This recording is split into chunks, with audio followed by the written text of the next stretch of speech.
বাচ্চারা খেলতে গিয়ে প্লাস্টিকের ব্যাগের মধ্যে দুটি আগ্নেয়াস্ত্র ও গুলি উদ্ধার করল ঘটনাস্থলে হিঙ্গলগঞ্জ থানার পুলিশ।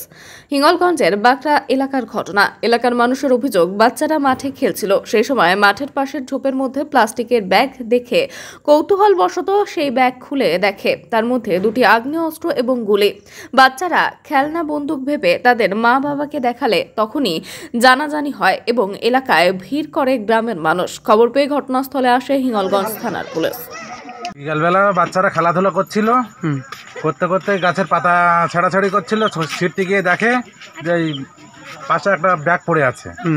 ব্যাগটা বাইর করে দেখে ওর ভিতরে দুটো কি আছে আমি দেখিনি, আর শুনেছি যে দুটো পিস্তল আছে ওর ভিতরে।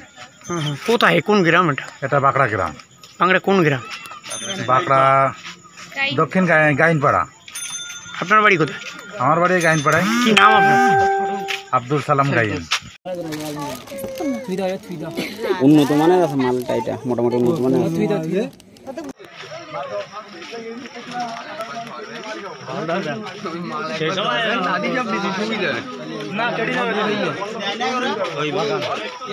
বাচ্চা ছেলে থেকে এটা একটা বাচ্চা ছেলে বাচ্চারা পোলাঠু খেলতে গই প্যাকেটে নিবে দিদি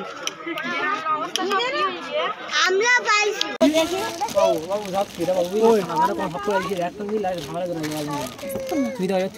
এটা মোটামুটি উন্নত মানের আছে।